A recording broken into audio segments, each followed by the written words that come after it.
Gemini, welcome to your reading for the week of March 14th. This week, you start off with the Two of Spades. I think you've had this card for the past couple weeks, actually. I think it's shown up.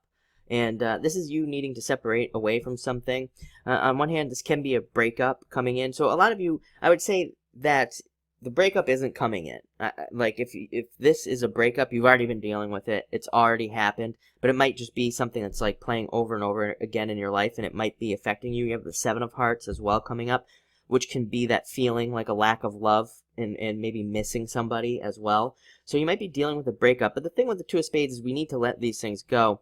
Two of Spades sometimes can represent, like, having a crutch as well, having something, which is a big thing right now, especially with the Pluto-Uranus square for the past few years. I've really, I've been studying the Pluto-Uranus square pretty heavily for the past few weeks as well. I mean, and even before that, but something that really has interested me is just watching people and how it, like, kind of interacts with their chart.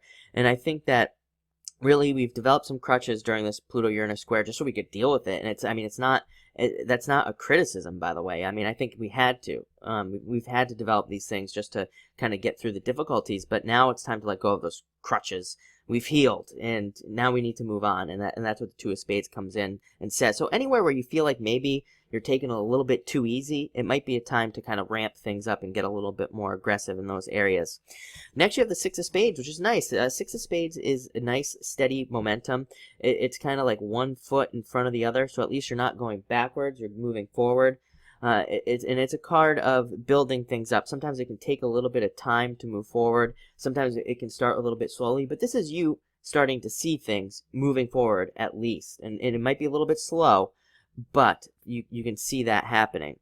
Next, you have that Seven of Hearts I was talking about. So again, for those of you that might have already experienced a breakup, this could be you still kind of having bad feelings about love and things like that, or just feeling a lack of love. Seven of Hearts is generally a lack of love, and I just dropped the card, but Seven of Hearts also represents needing to communicate through love. So if you're having any problems in your relationships, by the way, communicate. Be the one that opens up communications, and also don't start arguments as well.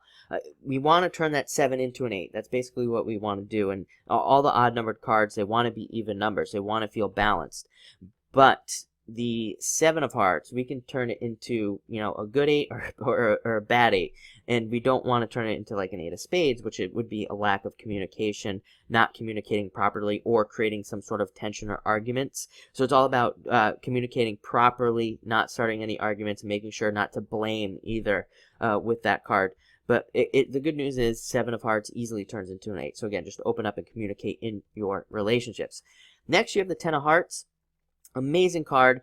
This card's frequently called Fortune After Difficulty, so good things happening to you, good things coming to you after a difficult period of time. It's also a great time to work really hard. I mean, when we have a 10, it's a great time to, any ideas we have, to launch those ideas, any ideas even for relationships. This can be a time of heightened intuition as well, with the Ten of Hearts especially. So, I mean, if you have a feeling that somebody's interested in you, there's probably a good chance that they are, and you might want to kind of take action. I would say that's probably the challenge with the 10, is that they're not going to come to us. We have to kind of go to them, but the outcome is always positive on a 10 of Hearts. This can also be a lot of people being interested in you in love, and it can also be a lot of people just being interested in you. Like, maybe you want to start a YouTube channel, or you have a YouTube channel.